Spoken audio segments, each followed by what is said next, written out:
pembelajaran menulis ini sering mengalami kendala pada siswa saya.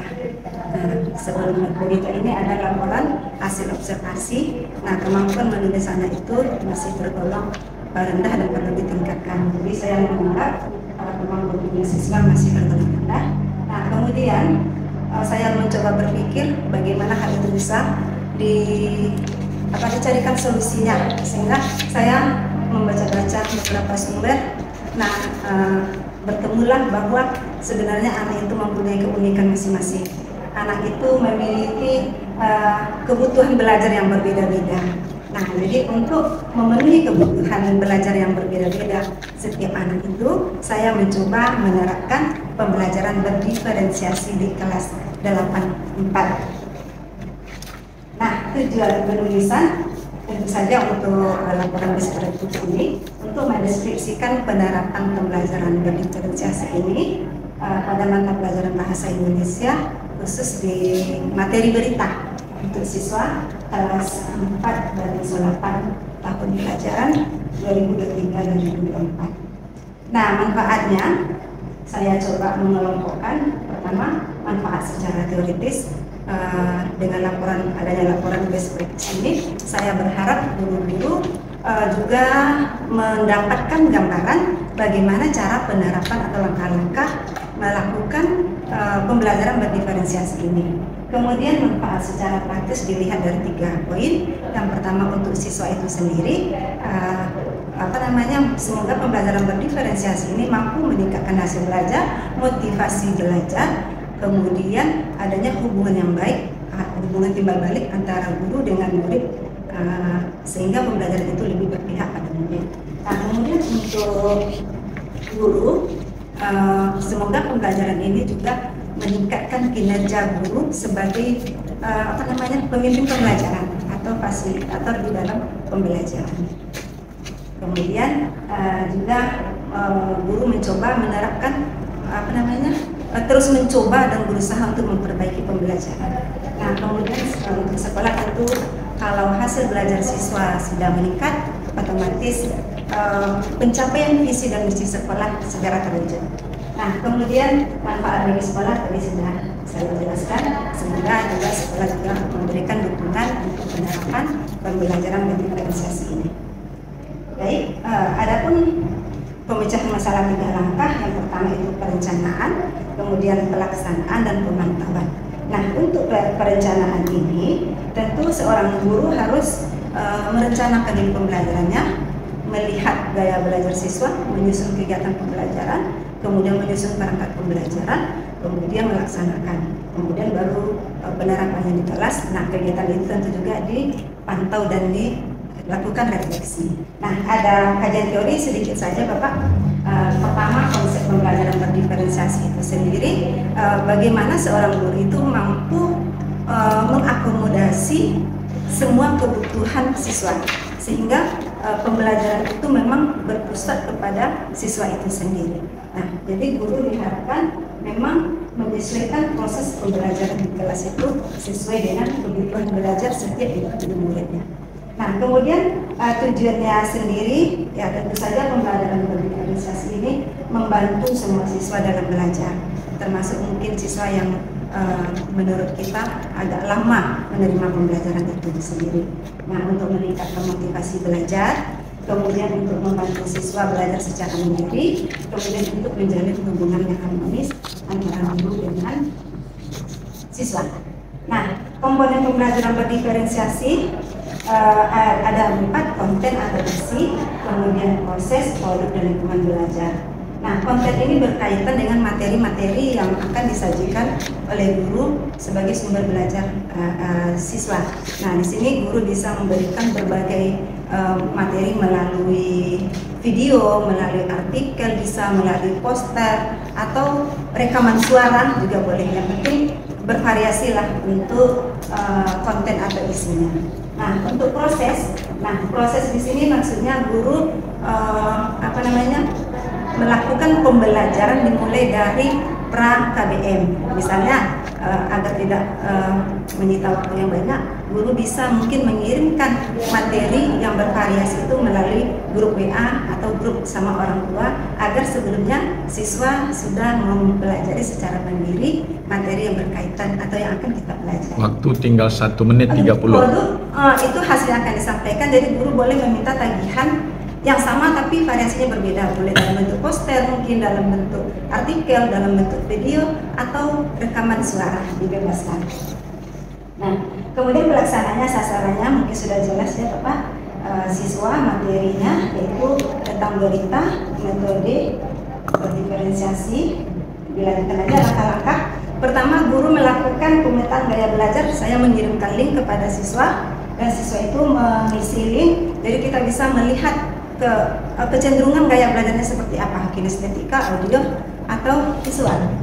Nah, ini buktinya. Kemudian kita menentukan tujuan pembelajaran sesuai dengan materi, memilih model, lanjut. Nah, media yang saya gunakan, artikel, video, infokus, PPT, KPD, waktu dan tempat, dan lanjut. Nah, ini contoh penerapan di kelas, hasil kegiatan. Nah, jadi penerapan ini sangat dilakukanlah diferensiasi konten, proses, dan proyek berlangsung dengan lancar. Kemudian penggunaan media pembelajaran bervariasi menjadikan siswa lebih fokus dan meningkatkan motivasi belajar. Kemudian saya merasakan perbedaan bagaimana penerapan pembelajaran bagi diferensiasi ini dengan dengan metode yang lama atau ceramah. Nah, berikut kesimpulannya ada beberapa hal. Sebelum melakukan pembelajaran harus memetakan dulu gaya belajar siswa. Kemudian disimpulkan penerapan ini dapat meningkatkan motivasi dan hasil belajar. Kemudian berdiferensiasi di sini bukan berarti membedakan setiap individu. Guru bukan berarti si A ini materinya, ini nih, tidak. Tapi ada pengelompokannya. Nah, ini rekomendasinya. Kalau ini video lengkapnya. Oke, cukup Bu. Itu dulu. Situ dulu. Ya. Nah, Pak Ji. Terima kasih Pak. Ayo. Ya, Ibu apa tadi? Opening. Ini pembelajaran berdiferensiasi sudah yang berapa? 3 atau yang keempat ya? Oh, banyak Pak. Ya, dengan mata pelajaran yang berbeda-beda. Tadi kan ada pemetaan ya. Setiap pembelajaran berdiferensiasi itu kan ada pemetaan, gitu kan? Ada nggak hasil pemetaan Ibu? Ada Pak. Ada di situ. Di video ini udah dirangkum aja Pak, kan mereka mengisi link lewat aplikasi. Ada nggak hasilnya, hasil rangkuman atau apa gitu? Dalam bentuk Google Form ya? Datanya? Oh, nggak saya print Pak, datanya ada 11 berapa kemarin ya, 11 yang kinestetik, lebih banyak yang kinestetik, 10 yang audio visual, nah auditori sedikit, lebih sedikit. Itu saya kirim linknya, jadi siswa memang mengisi link itu Pak. Jadi nanti di data dapatlah gambaran kecenderungan gaya belajarnya.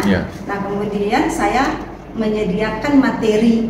Nah, ini untuk yang Ibu udah dapat hasil pemetaan sekian yang kinestetik, sekian yang audio gitu kan, sekian yang visual. Terhadap siswa yang gaya belajarnya berbeda-beda ini, bagaimana Ibu menyesuaikan materinya gitu? Iya. Kalau untuk yang kinestetik, saya menyediakan media pembelajarannya yang sudah dikirimkan ke WA. Nanti kan mereka mengerjakan LKPD itu kan Pak. Nah, jadi waktu pembelajaran itu saya mengizinkan mereka untuk bawa HP dan dilaporkan ke wakil kesiswaan. Jadi anak boleh bawa HP, jadi mereka dikelompokkan menjadi 3 kelompok. Nah, kemudian LKPD, mereka mengerjakan LKPD itu berdasarkan media yang dikirim tadi. Nah, untuk video, untuk yang kinestetik ini materinya. Untuk yang auditory, rekaman suaranya ini. Nah, untuk yang visual ini, gitu Pak. Berarti medianya berbeda-beda? Beda. Ada contoh medianya? Nggak Ibu masukkan di dalam ini? Nggak ada? Tidak Pak, karena terlalu panjang. Karena kan dia materi itu Pak, artikel, dikirim ke grup kelas. Medianya dalam bentuk apa?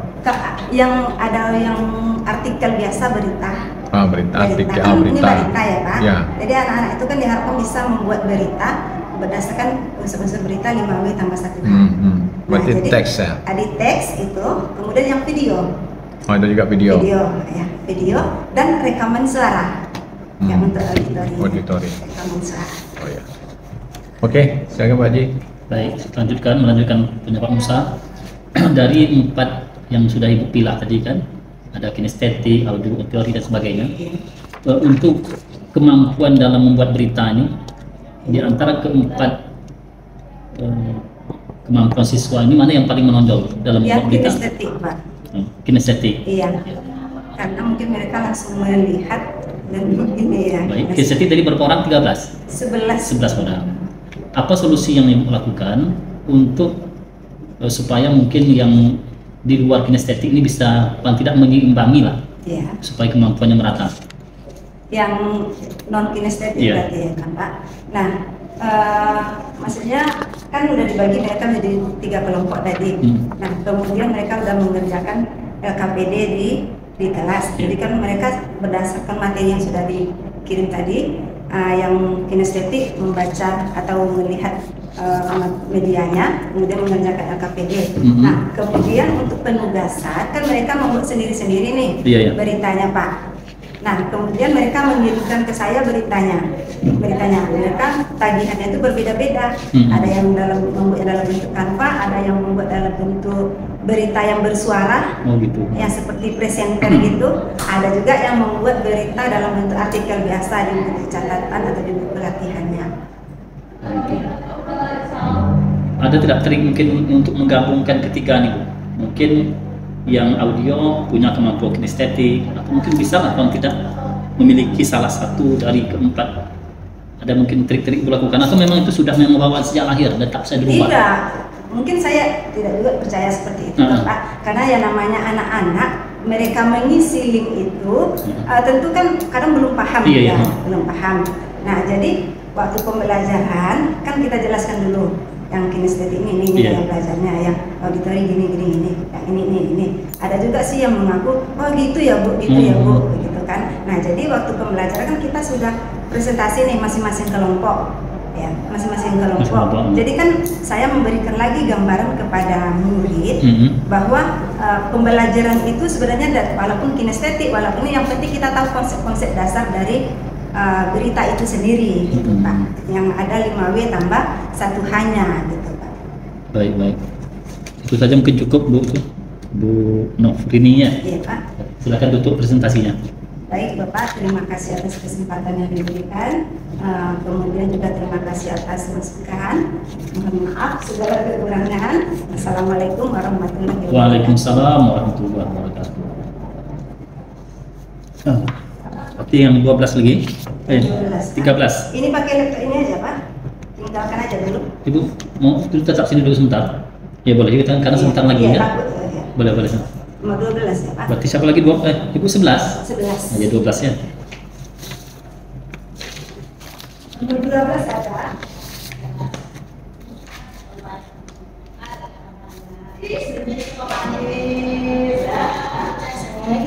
Kalau masuk Bu. Ada 12 days? Mantap. Sini langsung Bu. Di atas IBAN. Kita disediakan apa tidak Pak? Internet, mana tahu nanti saya mau, kalau berkesempatan nanti saya mau saya ada linknya gitu. Oh gitu. Ya. Atau enggak nanti saya ini aja. Hotspot pribadi ada? Nah, boleh. Testisnya di laptop. Di laptop Toshiba. Ini testisnya Pak. Hah? Ini ada testis. Iya, cabut seperti. Lupa dikeluarkan Bu Nafri.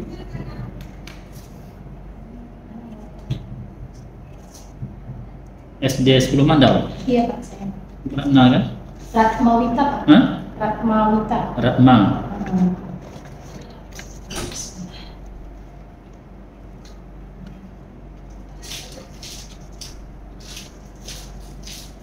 Di mana SD 10 Bu?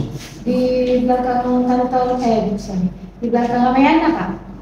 Jalan Nusantara. 3. Yang 3 ya. Iya. Serta nomor 13. 12. Tapi 13 di sini.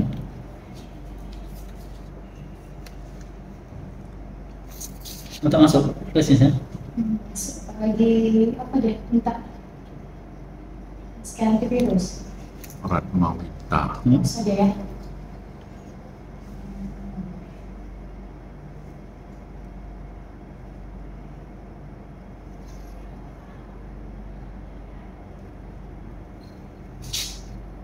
Saya presentasinya Baik. di sini. Nah, situ berdiri. Pak, Di slide show kan, Bu?